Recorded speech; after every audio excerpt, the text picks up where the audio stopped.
का भाव जन्म लेता है। स्वार्थ व्यक्ति यानी जो स्वार्थी व्यक्ति होता है अपनी स्वार्थ सिद्धि के लिए धार्मिक, सामाजिक तथा भाषाई भेदभाव का बीज बो देते हैं। इस भेदभाव की भावना का प्रचार खासकर नेता करते हैं। यहाँ तक तो बहुत अच्छी बात कहा गया है कि जो ये जाति का होता है या धार्मिक, ये सब भेदभाव कौन करते हैं? तो नेता करते हैं, ताकि उनकी कुर्सी सुरक्षित रहे। इसलिए ऐसे प्रचार को बलपूर्वक दूर करना यानी कि किया जाना चाहिए तथा परोपकार के महत्व पर प्रकाश डालना चाहिए। लोगों को यह संदेश देना चाहिए कि परोपकार से बढ़कर कोई धर्म नहीं तथा स्वार्थ से बढ़कर कोई पाप नहीं। आज तक वही व्यक्ति अमर है जिन्होंने समाज कल्याण के लिए अपना सर्वस्व का त्याग कर दिया हो या अपना बहुमूल्य समय दिया हो।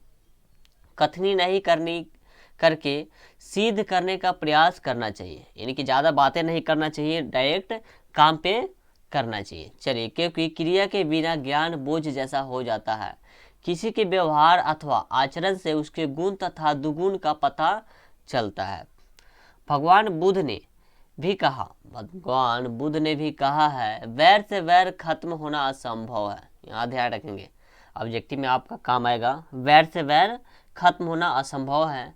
प्रेम एवं दया से वैर यानी कि शत्रुता पर विजय प्राप्त किया जा सकता है। इसलिए भारतीय मनुष्य यहाँ पे मनुष्य लिखना चाहिए ने उद्घोषणा की क्षुद्र यानी कि नीच व्यक्ति की अपना प्राय में भेद करते हैं। महापुरुष के लिए सारा संसार ही अपने परिवार जैसा होता है।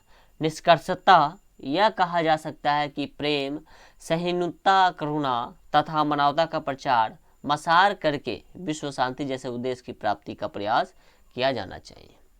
सर चलिए देखते हैं इससे यानी कि इस पाठ सारांश से क्या क्या सब्जेक्टिव बन सकता है।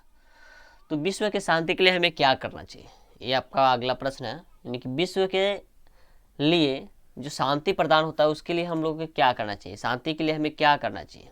चलिए देखते हैं। केवल उपदेश से विश्व शांति नहीं होगी, यानी केवल उपदेश देने से विश्व शांति नहीं होगी। हमें उपदेश के अनुसार आचरण करना होगा, कर्म करना होगा। हम लोग जानते हैं कि क्रिया के बिना अर्थात व्यवहार के बिना ज्ञान भार स्वरूप है। वैर कभी भी वैर से शांति नहीं होता। हमें निर्वैर, दया, परोपकार, सहिष्णुता और मित्रता का भाव दूसरे के प्रति रखनी होगी, तभी विश्व शांति हो सकती है। सर इसका दूसरा प्रश्न ये बन सकता है कि अशांत के मूल कारण क्या है अथवा विश्व अशांत का क्या कारण है। 3 वाक्यों में उत्तर दे। चलिए इसको भी देखते हैं। वास्तव में अशांति के 2 मूल कारण हैं, द्वेष और असहिष्णुता। एक देश दूसरे देश की उन्नति देख चलते हैं, यानी कि अगर एक देश दूसरा देश अच्छा कर रहा है तो उससे क्या करते हैं, वो जलते हैं और इससे असहिष्णुता पैदा होती है। ये दोनों दोष आपसी वैर और अशांति का मूल कारण है। ठीक है। तीसरा प्रश्न बन सकता है, विश्व शांति का सूर्योदय कब होता है? जब संकट काल में फंसे एक देश दूसरे देश की मदद करते हैं तथा राहत सामग्री भेजते हैं तो विश्व शांति का सूर्योदय होता है। चलिए बहुत अच्छी बात कही गई है। नेक्स्ट प्रश्न क्या बन सकता है कि राष्ट्र संघ की स्थापना उद्देश्य स्पष्ट करें। तो राष्ट्र संघ की स्थापना का उद्देश्य 2 देशों के बीच संभावित विश्व युद्ध को रोकना है। यह समय समय पर 2 देशों के तनाव को रोकता है, यानी कि साझा करता है। ये तो आपका सब्जेक्टिव हो गया। अब हम लोग ऑब्जेक्टिव देखेंगे। ठीक है। चलिए ऑब्जेक्टिव क्या क्या है। विश्व शांति पाठ में किस वातावरण का चित्रण किया गया है सर? तो अशांति का। ठीक है। देशों के बीच झगड़ा को शांत करने के लिए कौन संस्था है? तो संयुक्त राष्ट्र। दुख का विषय क्या है? सार्वभौमिक यानी कि अशांति है। असहिष्णुता कौन पैदा करता है? तो द्वेष। ध्यान रखेंगे। अशांति मानवता का क्या कर रही है? तो विनाश। किसके बिना ज्ञान भार स्वरूप है? तो व्यवहार के बिना।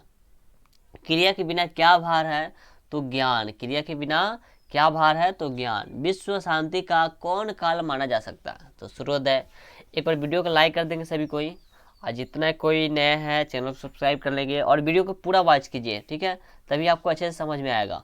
इससे बाहर, इस चैप्टर से बाहर आपको कहीं आएगा ही नहीं, क्योंकि इसमें बहुत अच्छे सोची समझी प्रश्न को ऐड किया गया है। वैर को कौन बढ़ाता है? तो स्वार्थ।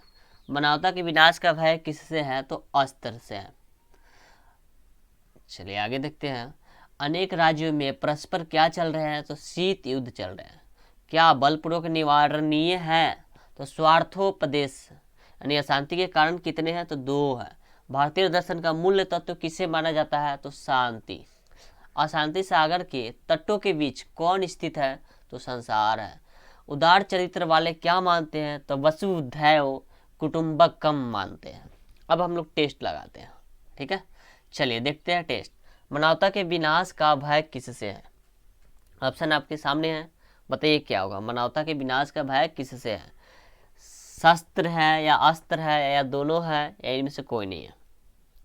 तो सर इसका क्या है? मानवता के विनाश का भय अस्त्र, यानी कि ऑप्शन नंबर क्या होगा? बी, ठीक है। बैर से बैर का समन क्या है? संभव, असंभव, नाभव, मुमकिन। क्या होगा सर? तो बैर से बैर का समन क्या है? तो असंभव होगा। ऑप्शन नंबर इसका भी बी होगा। अगला प्रश्न, दुख का विषय क्या है? शांति, भ्रांति, अशांति, अहिंसा। दुख का विषय, तो दुख का विषय सर पढ़ चुके आप लोग, अशांति होगा। Option number C. अगला प्रश्न, परपीड़न किसके लिए होता है? परपीड़न किसके लिए होता है? क्या होगा सर? तो ये नाश के लिए होता है। ऑप्शन नंबर इसका सी हो जाएगा। चलिए अगला प्रश्न, एक देश दूसरे देश को क्यों देखकर जलता है? अपकर्ष के, उत्कर्ष के, आकर्ष के या पराकर्ष का? क्या होगा इसका ऑप्शन? सर उत्कर्ष के, आगे बढ़ता है तो जलता है। Option number B. अगला प्रश्न, इस समय संसार किस महासागर के कुल मध्य स्थित दिख रहा है? ऑप्शन देखिए और बताएंगे क्या होगा ऑप्शन? तो इसका अशांति महासागर, ऑप्शन नंबर सी। अगला प्रश्न है, विश्व शांति पाठ में किस वातावरण का चित्रण किया गया है? अशांति, शांति, क्या होगा? 7 का ऑप्शन तो बता सकते हैं, अशांति का, ठीक है। ऑप्शन नंबर ए हो जाएगा। अगला प्रश्न, अशांति मानवता का क्या कर रही है? उन्नति, विनाश, ऊपर नीचे। अशांति मानवता का क्या कर रही है?